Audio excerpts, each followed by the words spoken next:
Um, Hi, my name's Khalil Seavright, and welcome to Someone Lives Here podcast. Today, joining us is Tony Stortz. How's it going? It is relatively okay.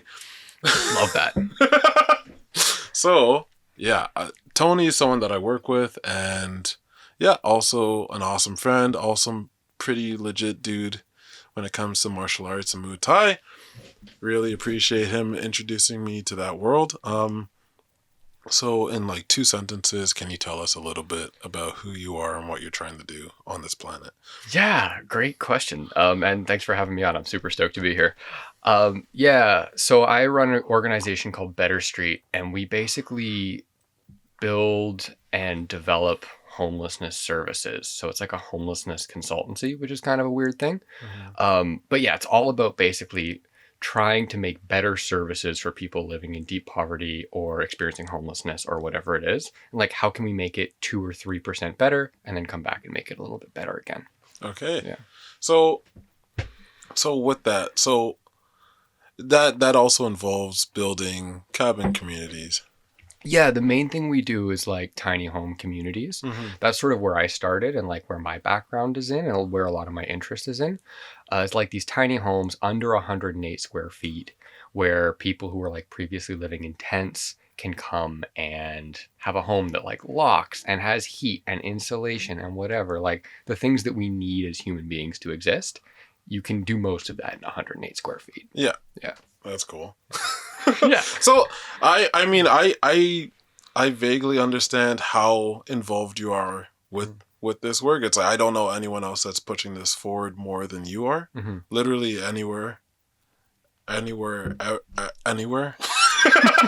Yeah, it's true. I mean, I'm probably, and I don't know about the US because there's a lot more of this in the US, but I would definitely say in Canada, I'm probably the person who is pushing the hardest for tiny home communities. I work in 7 cities across Canada. So like I work in some places in Manitoba, mostly in Ontario, but there's some interest from like BC, Victoria, like Vancouver, that kind of thing. Okay. Because like it's a solution that is really simple and really common sense, and it doesn't ask too much of the people who are living in that world. It's like, yo, you already live in it, like you're living in a tent right now. There's probably good reasons for you doing that. Maybe I don't understand them as a housed person who isn't living your life, but like this is what works for you right now. So can we take that and make it incrementally better? Like rather than a tent, you have a tiny home. It's lockable. You can leave your stuff. You don't have to guard it all the time. You can close your door and don't worry about getting broken into. You can have heat and temperature control, and you have people around you who care about you, but you can still live in community, right? You can still be in these types of environments that you've chosen for one reason or another. And it's really a combination for me of like respecting people's choices and providing them a better option if they choose to do that. It's really important that it's not compelled. Yeah. But yeah, I fell totally in love with this work, working at a Better Tent City, which is one of the first tiny homes projects in Canada that really took off. And I was lucky to be the site superintendent there for about a year and a half. And I just saw how it transformed people's lives, and it gave them options, and it let them grow, and it gave them dignity, and it gave them a place where they could literally call home, right? And for some people, they hadn't had their own place in their whole life. And I'm going on right now, but like once you have the experience of giving an unsheltered person a key to a place that's theirs, and you say, look, and they say, how long do I have this for? And you go, look, home means it doesn't come with conditions. Home means you're allowed to fuck up and you still get to live here. Like once you get to do that, I think you get a little bit hooked, and I'm definitely hooked. Nice. Right? And like, if I get to do that 25 more times in my life, I think that will make it all worthwhile. And I hope to do it many more times than that. So what did a day look like when you were the site super at a Better Tent City? Oh, rolling chaos. Yeah. Yeah. I loved it. But yeah, a day would look like I worked for the Diocese of Hamilton, and my boss was Father Toby Collins, who is an outstanding guy. He's like if John Rambo decided to join the priesthood. So he's like, he's both totally nuts and very, very aware of what's going on in the world and very thoughtful. But I would roll up in a Prius, which if you've ever worked in like street outreach communities as like a macho dude who's like, I'm the site super, and you roll up in a Prius. It's just so funny. Instant disrespect. 100%. But no, a day in the life there, I'd go in and I'd often have something in my mind of like, okay, this is what we need to do today. And almost always I was wrong. The big thing was being able to adapt to what the residents needed from you and adapt very quickly. So maybe I'd have a load of windows in the back because people's windows had been broken in the night, or we'd be building a loft bed for somebody, or we would have a COVID outbreak that we had to manage. I did a lot of that. Or we'd have a volunteer cleanup day coming in. But pretty much from the minute your boots hit the pavement, somebody's asking something from you, right? And so in doing this job really well, and I found this transfers really well to the consulting work that I do now, you have to hold two priorities at once. You have to hold what you came in here to do, sort of the long-term strategic thing that you need to have happen. And then you have to really quickly respond to what people are asking of you in the moment. And that's especially true of people who have sort of lived their life in the system. Because if you grew up in foster care and maybe you've been incarcerated and maybe you were a part of the residential school system or whatever, like you've lived your life according to the timelines of people who don't care that much about you, which is a terrible thing for any human being. Yeah. And so often you bring a concern forward and they don't take it seriously very quickly. And one of the big ways that I think I was able to build trust, and trust is like such a valuable commodity in this work, is when somebody came to me with a problem, being willing to drop whatever you're doing and solve that problem with them on the spot. And so coming back to your actual question, a day in the life looked like trying to get that initial goal that I had come in there with at least partially done, whether that's clearing a roadway for a fire department inspection, whatever, while still leaving enough capacity in my day to, at the drop of a hat, help somebody hang a picture in their place or break up a fight or whatever was required, but really quickly responding to those residents' needs was the most important thing. Okay. Yeah. So I know, and this is from, just conversations that we've had, that you do a lot of interviews with people that are staying in these communities, as well as using shelter services in different cities. Yeah. I'd be super interested to hear maybe some of your thoughts about the needs that people have that they've shared with you, if that's okay to share. Yeah, absolutely. I mean, I can't get into specifics on any person or any city necessarily, but I'm happy to share it. I do a lot of work that is basically like organizations will, if they want to figure out what do people who are unsheltered in this city need, and they don't want somebody internally doing it because they're going to have their own biases, right? Like if you hire an internal person, they might tell you that their program, like they're going to see it through their own lens. And then also the person that they're interviewing is going to feel differently about how they answer. Yeah. So I have a benefit. So organizations will contract with Better Street to do that work. Cool. Because we're outsiders. We're not known within the community, but we have a background in street outreach. So we know how to like be in these scenarios. And I love doing that work. Like it's one of my favorite things that I get to do. And so to your question about what do people tell you that they need, it really varies. It varies depending on where they are in their journey, right? And it's interesting to see like somebody who is really exposed to the elements and is at like the edge of what a human being can survive. They're going to tell you that they need basic shelter, access to laundry, warm food, and a place where they can go. Somebody who has those things is going to tell you that they need a place to belong, somewhere where they can move forward with their lives, art programs and whatever. Somebody who has those things is going to tell you that they need more housing built, all those more housing built, more supportive housing, maybe some addictions counseling and treatment, and so on and so forth, right? Somebody who has those things may tell you that they need employment support or whatever. And so what I found, and this is really generalizing, is that people ask for one step up the ladder of whatever their journey is. And one of the big misconceptions that we face in this work is what I call the middle class lens. And it's when people who have no experience of unsheltered homelessness or addiction or deep, deep poverty come in and they say, I know what a good life looks like, and I know what you need. It's 2.5 kids, a house in the suburbs with a white picket fence, a golden retriever, and a soul-crushing job at an insurance company where you pray every day for death. Right? And so what we do when we fall into that middle class lens is we take those values and we project them. And we say, okay, person who is living in a tent, what you need to do is you need to get into a shelter. You need to get off the drugs.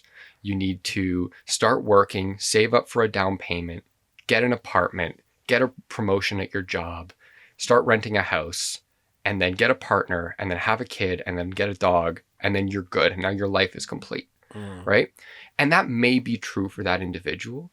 But when we take that decision-making autonomy about their own lives and what's good for them away from them, and we put it in us and our values, we totally ignore them, right? And it's a fool's game, because what may be important to them is reconciling with their kids.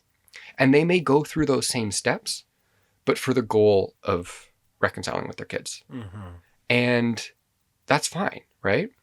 So again, back to your question, and I'm probably going to deviate a lot in this interview, so pull me back whenever. I enjoy it. Great. Just so you know. Yeah. But when people tend to ask for what's a little bit one rung up on the ladder, and what's important as an interviewer is to always acknowledge that I don't know where the ladder leads, right? I can assume that they're going to want one step towards safety, security, self-reliance, whatever. But that may look really different for different people. And so there's an element of like, it's really just listening, right? It's listening and treating the person like across from you, like they know what they're doing with their life and they're making decisions for a good reason, and then respecting what they tell you and that it's true. Yeah. And then this is maybe a criticism, not necessarily a criticism, but it's a interesting question where someone might ask, so what's the difference between one of these cabin communities and maybe, say, just giving someone affordable housing or giving someone housing that has supports? Absolutely. No, it's a great question and a great criticism, and something that I really embrace. What I'd say the biggest difference is, I'll use the analogy of a diver. When someone has been in unsheltered homelessness for a long time and has been living in an encampment or a shelter and is dealing with the world of sort of illicit substances and the ways that you have to make money in this world, there's a lot of pressure on them at all times. You are always in a state of danger, fight, flight. There's a lot going on in your world. And when you take someone who's in that space, this has been my experience and it is limited, but when you take someone who's in that space and you pull them out into their own individual apartment on the other side of town, disconnected from the social supports that kept them alive. And that's something that's really important in this world that I've learned, is that people survive because of other people, right? Nobody survives homelessness alone. It's so difficult, or very few people do. And when you pull them out, I think of it like a diver who you've pulled up too deep from the bottom of the ocean. They're going to get the bends, right? And the bends is called decompression sickness. And it's a rapid decrease in the pressure that surrounds you. And so when you think about somebody's housing situation, when you create a rapid decrease in the pressure that surrounds them, it can make people really sick, and people die. I mean, people who I know have lived unsheltered for a long time, and then they get their own unit and they overdose because there's nobody to take care of them, right? And fentanyl use alone is incredibly dangerous. So I think that having one of these communities as a decompression point for people as they exit chronic homelessness could be a really beautiful thing. Again, for some people in some situations, we're not remaking the wheel here. We're not saying that what exists is a complete failure. We're saying, look, there may be a hole in the boat, and this solution can patch this little hole. And we're not going to claim to do anything more than that. But you've got to acknowledge, in my opinion, that people who have been living on the street they survive because of community. they're under a lot of pressure and they live in a very different way. Can we give them 6 to 18 months in a cabin community to get used to being indoors, having neighbors in this way, taking care of their home, and just decompressing, so that when they do move to supportive housing or affordable housing or permanent housing in whatever form that is, they're able to really make a success of it and exit homelessness permanently, not be back on the street in 3 months. Mm-hmm. Yeah. Awesome. Thank you. Yeah. No, I love it. I think about this stuff all the time. So it's great to chat about. Cool. Yeah. So I know, at least with you're working with different cities, Hamilton included, who recently just had their community approved. Yeah. I'm also excited. Yeah. So good. So good. that's amazing news. Yeah. How does that feel to have one of the communities that you're working with have their project approved by city council? It feels so good. Oh my God. It felt unbelievable. Like, and one of the insecurities of the work, like the projects that I've worked on started during the pandemic. Mm-hmm. And during that time of about 2020 to late 2021, yeah, we had a brief window of caring about each other. and this sense that we were all in the same boat, and that we, like, what happened to the unsheltered and like mattered to everyone else. Mm-hmm. Right. And I was worried that we had lost that. And so I started Better Street in 2022 and, have been working on this. And a part of me, I'll confess, a part of me was worried that it was never going to happen ever again. And I was kind of, kept up at night by the thought that I've been working and working and working, and all these great activists and dedicated organizers across the country were working at a goal that was essentially impossible. That no one outside of a national crisis like a pandemic, a global crisis like a pandemic, mm-hmm. was going to allow a sanctioned tiny home community for people who are unsheltered. And so the approval of Hamilton by City Council, it was incredible news. And the most important thing is that 25 people are going to get to move into this space and find the next step in their life. But for me personally, it was really meaningful because that weight was lifted off a little bit. And that, okay, this is possible. There is a way through this maze of obstacles and barriers thrown up by, municipal planning acts and funders and landowners and all this stuff. Like, there is a path. So now the question isn't, can this be successful? It's how.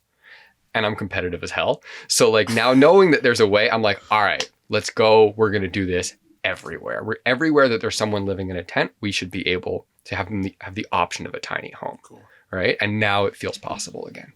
If you feel comfortable, would you be down to go through just a quick list of the cities that you are working in to Absolutely. make this happen? Yeah. And if it's okay, just because I don't know when this is going to go, I'll do all the cities I've worked with. Okay. Because some are like on and off. Yeah, that's fair. Yeah, but I've done work in Kitchener, Waterloo, Belleville, Peterborough, Toronto, Hamilton, and Winnipeg. So those are mine now. And I'm in conversations with lots of other groups. And I do some work outside of tiny homes, but tiny homes is the bulk of it. Yeah. Yeah. Cool. Yeah. So 7 cities. It's technically national because we have Manitoba. And I'm a cash in on that. Nice. Yeah. And Manitoba is a really interesting place because that project is focusing primarily on trans, non-binary, and two-spirit individuals. Mm-hmm. And there's a really heavy Indigenous population. Indigenous folks are way overrepresented in homelessness statistics for colonialism and residential schools and all the terrible stuff that we've done. But in Manitoba, it's like way more than in Ontario. Okay. So it brings a whole new flavor to the work, which is fascinating. And I'm really excited to get to work on. Okay. Yeah. So that's super exciting. Oh. And now this is getting more into like the nitty gritty of totally. like your day and like how many emails and meetings that you are involved. I can't imagine. I'm already like my cup is overflowing with emails I need to respond to. Mm-hmm. How do you manage? Yeah. It's a good question, and it's sometimes better than others. Yeah. Uh-huh. And so a lot comes across my proverbial desk in a day. Like I work remotely for most of these communities. Toronto's the exception because I live here. Yeah. But for most of them, I work remotely. So a lot comes across my desk. What I do, a couple of ways that I try to manage it. My big thing and the real, like if there's a belief behind Better Street, it's that we can bring the tools and discipline and resources of the private sector to the work of helping people, right? We haven't essentially innovated on the idea of a homeless shelter or a soup kitchen very well in the last 100 years.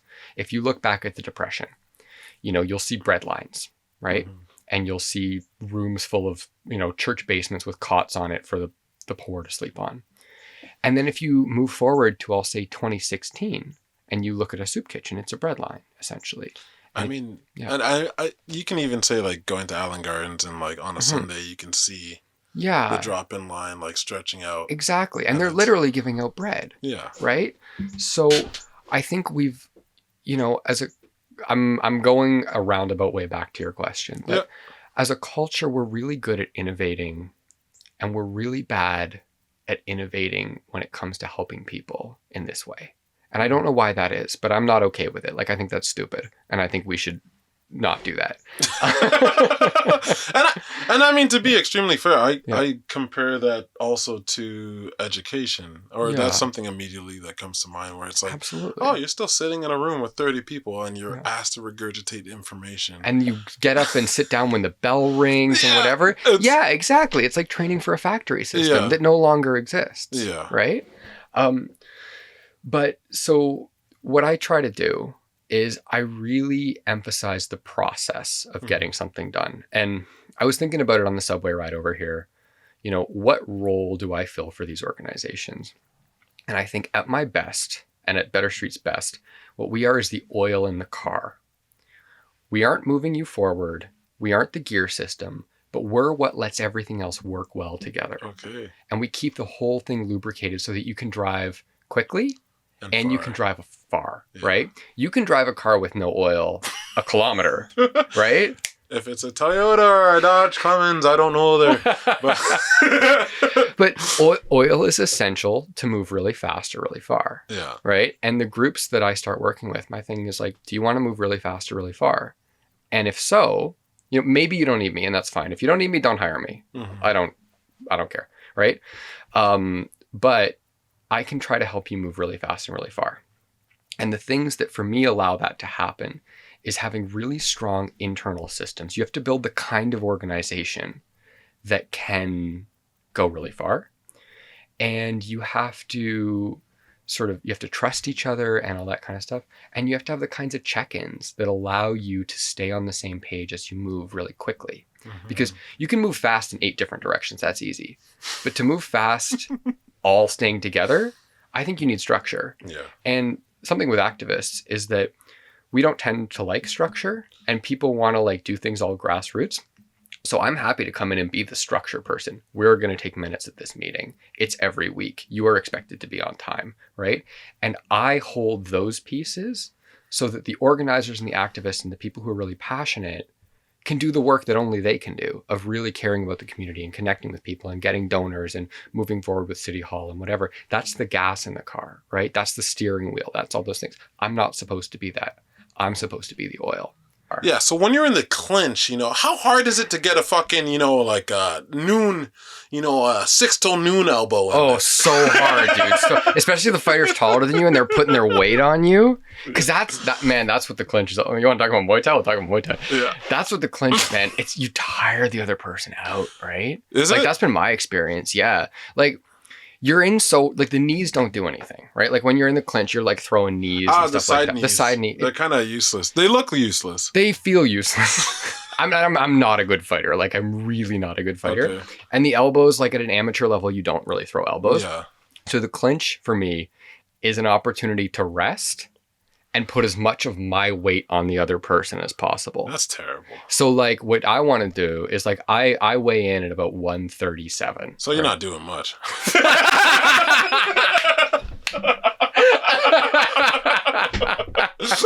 Not against you, you fucker.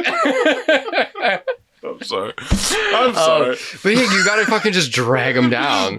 I'm just fucking still chilling. Yeah, no. This is why we have weight classes. Yeah. This is why when we were doing fucking jujitsu like up the hill Yeah. the other day, That makes sense. sat on. Yeah. Yeah, but no, man, the clinch, you just tire them out. Okay. I don't like clinching though. What? No. I think They're always so sweaty. If I- Get away from me. You're gross. if I really got into Muay Thai, I think that'd be my favorite part. The clinching? Yeah. Yeah. Because I like the idea of being here and then Yeah. like just coming like that. Yeah. And then it's just like, But the thing is, you can't really do that in friendly sparring. what the fuck? But elbows will cut you up. I know they'll cut you. They'll But I mean cut you like, up. I guess, yeah, you have to get into tournaments to do stuff like that. And even like in tournaments, like you can't elbow until you're at a certain division. Really? With Muay Thai Ontario? No. Fuck. No. Like elbows, I mean, they're dope weapons, right? Super close range. They cut. They're so sharp against like a part of your face. Oh my God. But because of that, they don't let them happen at amateur levels. I like the idea of the thud. I like I like the idea of like if you amputated your arm and like wanted to knock someone out. Yo, you know what's sick about elbows is because they're a short range. Like if you want to throw them, you almost want to have your hand on the person where you want the elbow to land. And then you follow you're- through. Yeah. Oh, and I it love just that. fucking. Yeah, you can open up a cut and that can end a fight. I right? don't like cuts. I don't even care for the cut. I like the idea of that being the KO. Oh, you want a KO? Yeah. See, for me, a KO, like I want to do a right hook. Okay. I put a ton of work into my hooks. Though. Okay, I that's fair. love a hook. Anyways, I hate using my hands. really? I hate the concept of breaking my hand on someone's face. And see, I'm so used to gloves and wraps, so I Okay, don't worry about that. That's reasonable. Yeah. Well, because like I've never been in a regular fight. I've only been in like sparring and like ring fights. Yeah. That's cool. I fucking love it though. Whew. All right, so we're gonna jump back into it. Yeah. I didn't get the last frame, so I actually don't know what we ended on. Okay. But I will continue to ask you very interesting questions, or at least that is my hope. And I will be as honest as possible in my responses. What color are your boxers? What? I'm not wearing any. Get Nah, out. they're black. Okay. All right, so I'm trying to think of like I find how many interviews that you've done with folks that are like using drop-in centers or staying at shelters. It's like I find that really amazing and I'm very jealous. And I think I've probably done about 200. yeah. In the last year. I find that incredible and it's like cool. Like you have physically in person experienced a wealth of very intimate information that I doubt many other people have had the chance to experience. And I don't know. I think it'd be really cool to know like what are, and maybe this is a question I already asked. Yeah, I can answer it again. But it's like from these intimate conversations, like, I don't know. Like what is something that someone has said to you that you found very like compelling or interesting to hear? Yeah. There's certain things that cut you open a little bit. And the people in my life who I love and know that when I come back from interview days, I'm a little weird. Yeah. Because there's certain things that happen and there's an element of like empathy that you have to bring in where you're really vulnerable and you're really open as the interviewer. But recently a woman, I asked her if she could send a message. I said, if I stood up and left and the mayor came and sat down and said, look, I know we're in trouble with homelessness and I want to know what to do. What advice do you have for me? She paused and she said, just please remember me. And that was it. That was the end of her interview. She just asked us to remember basically that she was a human being and that this policy problem and this housing problem and this, ODSP, whatever, like, none of that matters, but there's actual people who are like on this other side. And she just said it was almost meek in a way that really, really got to me. She said, please remember me. And that was the one that got me from that session. There's usually a couple that like haunt me a little bit after I do this. And I keep thinking about them and thinking about them. Another one was a woman who was escaping a human trafficking situation. Yeah. And she talked about like waking up in a car and somebody was like taking her away and she like had to fight out of it and get out. And her motivation was her daughter. And she was like, I need to get out because I would want my daughter to get out. And there's these extremes if you live in, well, it used to be major cities, but now it's anywhere. Like if you live in a city with an unsheltered population, there are people in your community that don't have access to the protection and the safety and the regular life that you do. And they're living on the edge. And it's usually those reminders that are the things that sort of stay with me. Whether that's that, remember that I exist, or I escaped this harrowing, dangerous situation because I have a daughter. Those are the things that stay with me. And that motivate me to keep doing what I'm doing and keep pushing really, really, really hard to try to get these things up. Because while they're imperfect and while they're incomplete, they're demonstrably better, right? Everybody, and I'm not saying that from me, I'm saying that because I explain the tiny home thing to people all the time. I say, are you interested? And they go, please, yes. Like the yes rate across the community that I talk to, it's like 93%. Okay. Right? Yeah, and those are the things that really stay. Yeah. It's realizing that we have in the cities that we live in a group of people who are in a world that we just wouldn't understand. Far more similar almost to a refugee camp or a displaced person like world than your condo or townhouse or house in the suburbs, right? And I think it's important to recognize that there are neighbors and that they're human, their perspectives are as valid as ours. Okay. Yeah. What do you think is the biggest challenge for these projects going forward? Like, and maybe I can ask, what is the biggest challenges when it comes to the government, on the government side of things, like the municipal government, and then what are the biggest challenges when it comes to just in general? Yeah. I'll start with the government because I'm more clear about that. Yeah.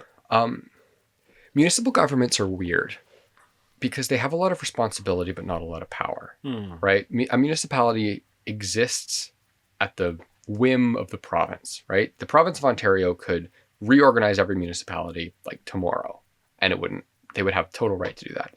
So they have a lot of responsibility without a lot of power. And I actually do have sympathy for municipalities because they're being charged with an impossible task in a lot of ways. They're being asked, housing has been downloaded from the federal government to the province down to municipalities, and the funding hasn't gone with it appropriately, right? So it's been pushed down. It's called an unfunded mandate. That's the kind of policy term for it.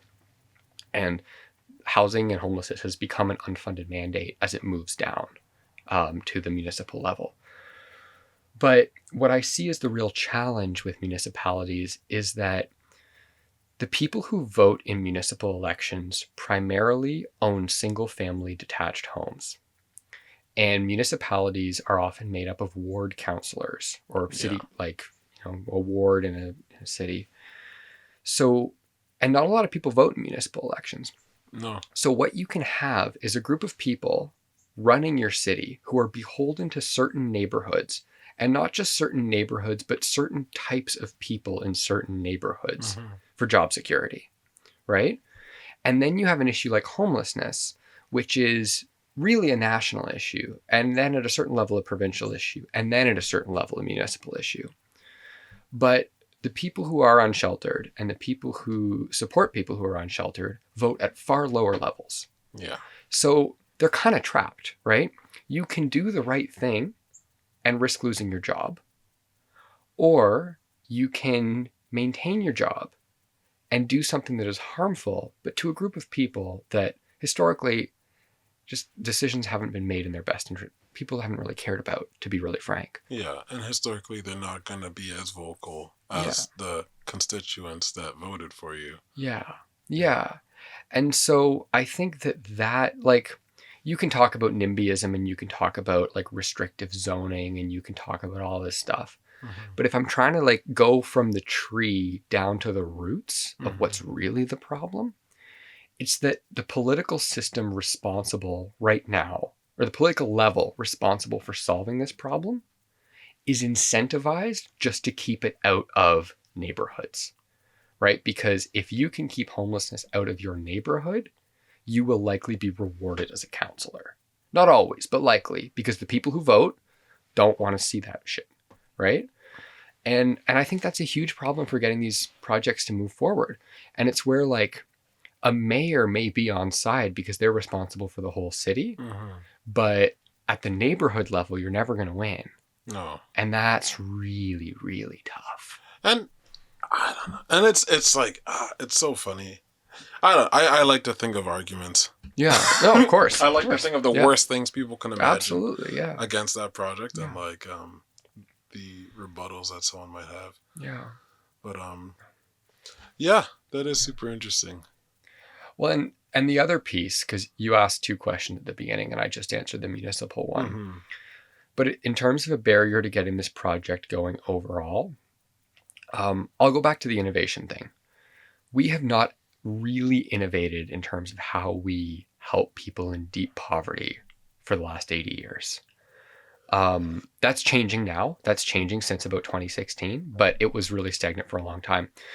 So I go back to the expression of if all you have is a hammer, everything seems like a nail, right? Like if your toolbox for addressing poverty is church basements with cots in them, soup kitchens, food banks, and police, yeah, then that's your solution, right? And so if all anyone's ever seen is a framing hammer and a screwdriver and a piece of sandpaper, and you show up with a DeWalt drill, they're going to be like, what is that? I don't need that. That's dumb. And you're Get like, out of my fucking sight. Exactly. And you're like, this is better, right? Yeah. But they don't understand it. So I think there's a huge education piece in terms of like educating neighborhoods and counselors and federal representatives and provincial representatives and all these things to go, yo, drills exist. Like, we don't have to solve the housing crisis with a screwdriver, right? We can use an air nailer. We can use a drill. Yeah, there's tools. Exactly. These there's are tools. Yeah. And that's all I ever want to do is build tools and let the people the closest to the problem decide how those tools are used, which is the unhoused. Yeah. The thing with the Sebastian Younger, like that war correspondent that I was talking about. You want to make sure we're recording for this. Yeah. I think it's sick. Yeah. He wrote this book called Freedom. It's his most recent book. And it's about how human beings find freedom in the face of oppressive systems. And most of it's focused on like outside governments and whatever. But I do see like a lot of people who are unsheltered, they're living under an oppressive system. And the outside force is the police and the municipality and bylaw enforcement, whatever. Like they're doing to this population in a lot of ways what was done to like oppressed populations globally, right? Yeah. Forcing them to move, throwing out their belongings, incarcerating them, criminalizing their life, you know. And I'm not saying that the unsheltered are perfect. Like these communities are not ideal by any stretch. Yeah. But when he talks about what's required for moving these communities forward, one of the things he said, the leadership has to be willing to die for the cause that it's putting forward. And what I see in really good organizers, I'll step it back. Well, I'll step it back from dying. But what I wonder when I start working with people is, would you get punched in the face for this to continue? That's fair. Like, would you get punched in the face for this project to go? If you were at a community meeting and a neighbor was getting way out of hand and being really aggressive and was going to punch you in the face, would you do it because you think these people deserve? You think that this, solution will help, and you think that this needs to be better, and I will get punched directly in the face for that. Yeah. And like that for me is something now that in organizers I almost look for. And I go, do you have a reason? Like, would you get punched in the face for it? And if somebody's answer to that is yes, they're going to go really far because they're willing to get hurt for it, right? And it means they mean it, and it means they believe in it. One of the requirements for the progress of this project is violence against your person. So I won't say where. Oh, wait. We have to roll it back. Okay. Because it stopped filming. Yeah. Sorry, guys. But sorry, Vic. This is for everyone. Yeah. Everyone's going to see this. Yeah, sick. But what is the question? Yeah, like, so you've done some community consultations with different groups that you're working with, where you, with the team that you're trying to build the tiny home communities with, you've had neighborhood consultations where the neighborhood was invited to come and talk and share their opinions and thoughts about your project. Yeah. What are some of the situations that came up from doing that? Oh, it was fascinating. Yeah. Oh, I loved it. I mean, I mentioned earlier that like I have a competitive edge and we talked about Muay Thai and like all those things. But I did a neighborhood consultation in one city that was very hostile and got ugly. We did 2 neighborhood consultations in one day, and the opposition sent scouts to the first one, where they basically just took stock of what was going on, what our canned answers were, what kind of things we were bringing forward. And then the second one, they showed up in force. They were ready for our responses. They had their people there, and they were there to make us kind of like, to push back. Yeah. And I loved it. I mean, like in terms of, you know, obviously there was bigger things at play, but it was really tough. And what I try to start with is a place of real empathy and love for the person who is coming at you. Mm-hmm. And so in it, I'd say like, look, you're here because you love your neighborhood, and you're here because you love your city and you love your community. If you didn't care, you wouldn't be here. Mm-hmm. Right. So I think we're actually starting from the same page. Yeah. But that session got so heated that the facilities manager at the place we were at pulled me aside and said, hey, there's a back exit that we use in case there's people waiting for you in the parking lot to beat you up. Like, do you want to come out the back door? He's like, that was pretty rough. Like, do you need an emergency exit? And I thought about it, and I wondered during the session too, there were cameras rolling, and I thought I was going to get punched out at a certain point. Yeah. And I thought, you know what? If I get punched out, it's probably over for these people.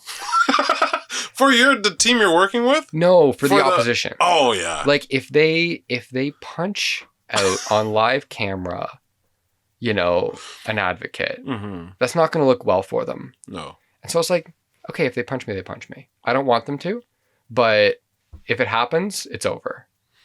And I think that's in a way, you know, not to like gas myself up, but like that's the kind of dedication you actually need to do this work, because people are going to come at you over and over and over again. Yeah. And, you know, that session was great. But once I was done, my friend picked me up. By the way, I did not use the back door. No. I was like, if you want to beat me up in the parking lot, beat me up in the parking lot. Feel free. Feel free. Like I'm not going to hide from you because you don't think unsheltered people should find a home in your neighborhood. Yeah. If you want to attack the person who is even just suggesting that, go ahead, but you better do it. I'm not going to walk away from you. You want to punch me out? Punch me out. Like, let's go. Right. And I did have an organizer and their goon basically corner me and threaten me right before the speaking session. Okay. And I was like, okay. You know, all that told me was that you were afraid. So we're on to something. That's a very interesting conclusion. Yeah. All that told me was that you were scared. Cool. Yeah. And that's so compelling. And it's, I guess, a thought that I've been having lately that I really believe in. And it's like, and you've already shared that thought as well. It's like, you know, we're actually like, if you feel this strongly about people, like, oh yeah, like I don't want people sleeping in parks near my house. It's like, we're kind of on the same page. Absolutely. And it's like, but the only difference is the method that you would like that to not be the case. Yes, it's a question of how, not what, and definitely not why. Nobody thinks people should be living in tents in parks. Yeah. Even people living in tents in parks very rarely want to, you know, nobody thinks that. It's about how we get them out, right? And how can go one of two ways in my experience. It can go, we build something as a society that they would choose and understand is better as they move on their journey back towards stability and love and everything that's good in human experience. Yeah. Or we take a bunch of cops and we throw all their stuff in the garbage and we put them all in jail. But then... those are really the options in my experience. And I think that the problem with that, and I'm biased, and you're biased. We're both biased. We're both biased. We're both like, we're like soldiers debating the ethics of a war. It's like, oh yeah, I think this is a good idea. It's like, obviously, we're the foot soldiers in it. Which is fair enough. Just to let you guys know, we're biased. We're biased. We're biased. And we'll own it. Yeah. But, you know, I think when you look at like, all right, if you're trying to, whatever problem you're trying to fix, it's like, cool. You know, it's like there's a reason we have plumbing. You know, because you don't want to carry water every single time you want water. Absolutely. And it's like, right on. So it's like there was a long-term solution thought about to avoid extra work and trouble and pain in not having a long-term solution. And it's like, very similarly, it's like, cool, if you keep sending police to move people out of encampments, it's like, it's not doing anything ultimately. That's not more beds anywhere. That's just moving people around for no reason. And then it's not creating any more stability for anyone.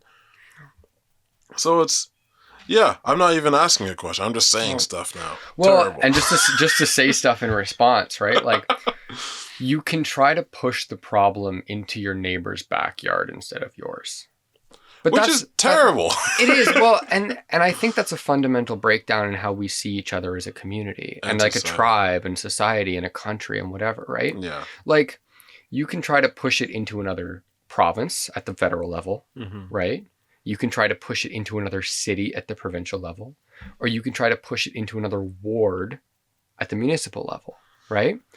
But at a certain point, all that fails because it becomes this game of, hot potato. It is. Where the potato is like that person who I mentioned who said, please remember me. I'm not a hot potato. I'm a human being who's suffering. Yeah. I'm a human being who has never had a chance in so many times, right?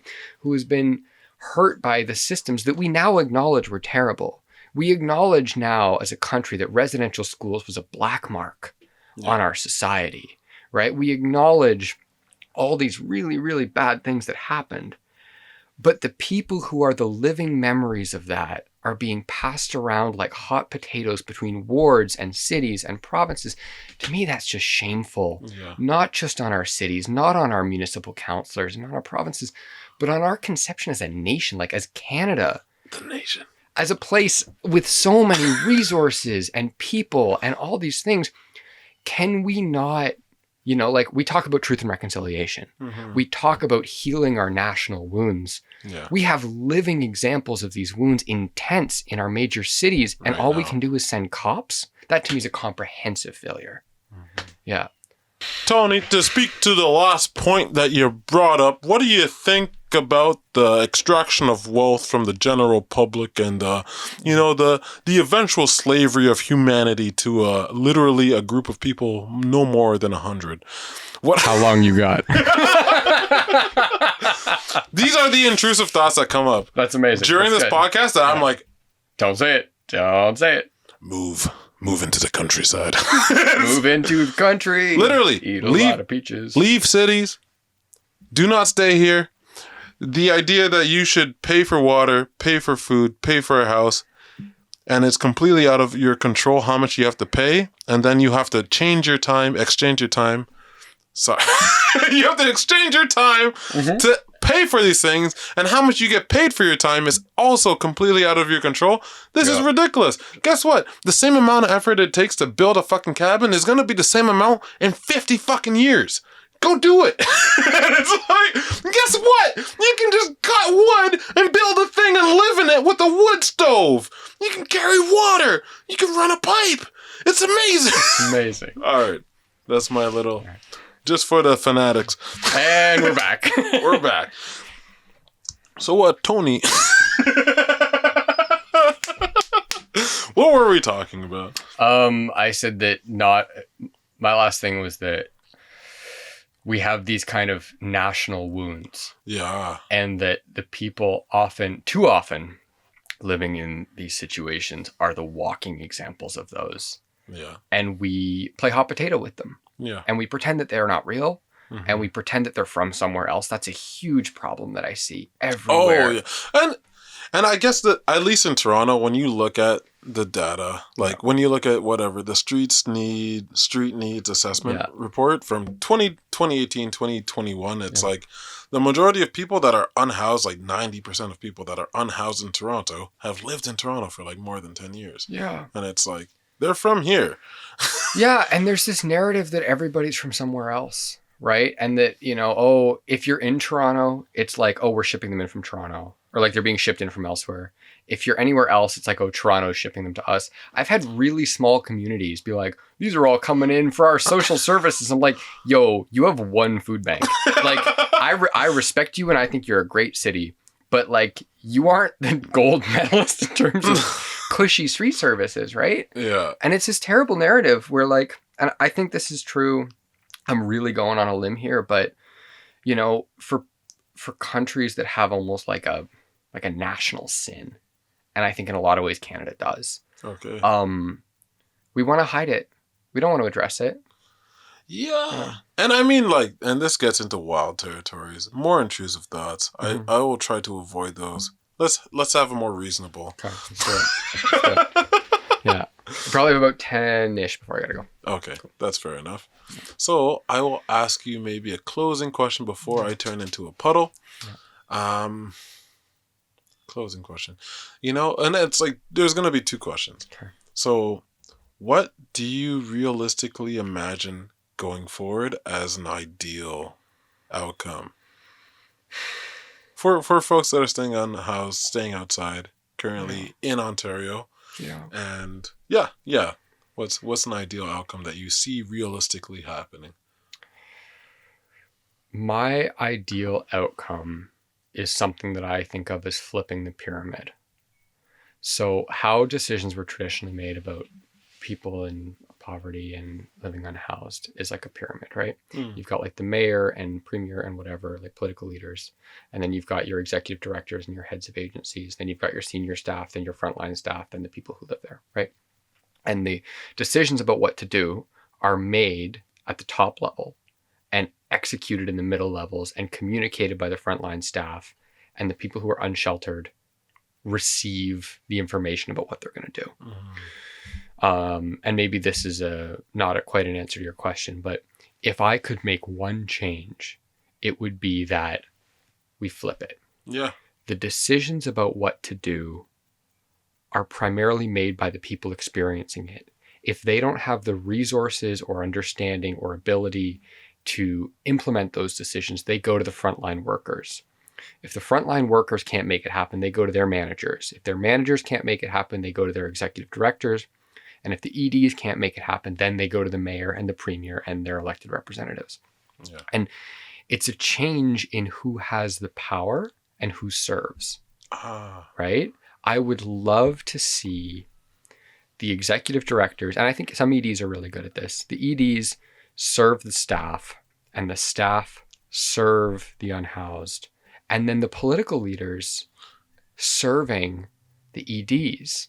And I think if we were to do that and we were to give people agency over the way in which they heal, because that's the thing that we've robbed in a lot of ways. Yeah. We say you can heal in this shelter or this shelter or this shelter, and these two are full. Well, now you have no agency over your healing, right? And if we could flip that, I think we'd see better outcomes. I have no data to back this up at all, but I believe it. I mean, all right, considering someone that's working with seven different tiny home communities that has done more than 200 interviews with folks that are using these services, I'm going to take your gut instinct. You know? Literally, I'm going to take your gut instinct maybe before most people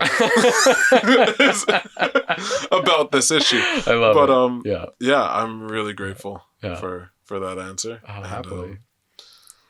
I have one last question, but now I can't think of it. Anything. We got some time. We got six. We're chilling. 6 minutes. Oh. 6 minutes and nowhere to be. All right.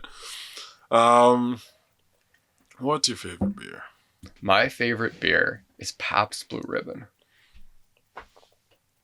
I'm a PBR guy. All right, stop. Cut it. Anyway, I'll show myself out. Yeah, get out. Yeah, please. Please leave. I love it. I absolutely love it. It is the best bad beer. I've done taste tests. I literally don't want to hear about this. We've done blind taste tests. No, I don't want to hear about this. It's the best bad beer. It's not. It's 5%. No, or is it 4.9? Fuck, it's 4.9. It's 4.9. It's trash. It's so good. I'm sorry. It's so good. I'm sorry this has been your life up until now. You can drink 8 of them. Why is that the ideal thing to do? Because it's summer. Okay. All right. Yeah. I will ask you a much more reasonable question. It's hard to think of now. Damn it. All right. If you could change, and this is a weird question, and I think it has to be geared just for you. I'm not going to ask anyone else. Yeah, this is not a standard way to end these interviews, but it's if you could change one thing about yourself to make the work that you are doing even better, what would it be? If I could change one thing about myself to make the work even better. Mm-hmm. It's a good question. It's a great question. Thank you. If I could change one thing about myself, okay, I know what it is. To be a good street outreach worker, and I think I was a good street outreach worker while I did it, you have to be very comfortable with chaos and very comfortable with disorder. And to be a good organizational manager and consultant, you have to seek order within chaos, right? It's all about like disorganization and feeling and organization and action. And I think the things that allowed me to connect well and do good things within encampments and tiny home communities are the things that hold me back as a consultant. I don't keep receipts very well. I don't keep minutes very well. I really have to push myself to do that kind of work. And so as I grow my team, which I'm really happy to be doing right now, those are the kinds of skills I'm looking for. I'm not looking for people who are like me.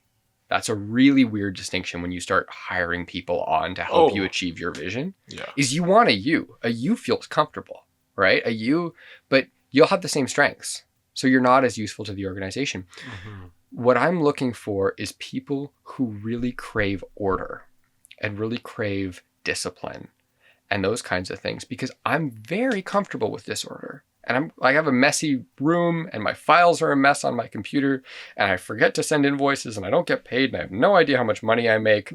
Like, I don't know who's paid my invoices in the last 3 months. I'm really bad at that.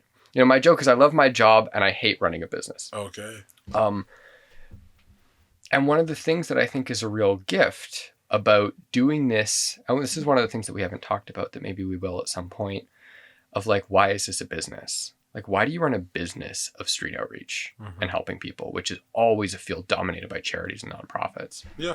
But one of the gifts of running a business in it is that I can hire my weaknesses, right? And so I'm looking at bringing people on who will offset that. And so I can go into the encampments and I can have people screaming, you know, with some combination of schizophrenia and Tourette's in my left ear and be doing an interview in my right ear, and I'm comfortable there.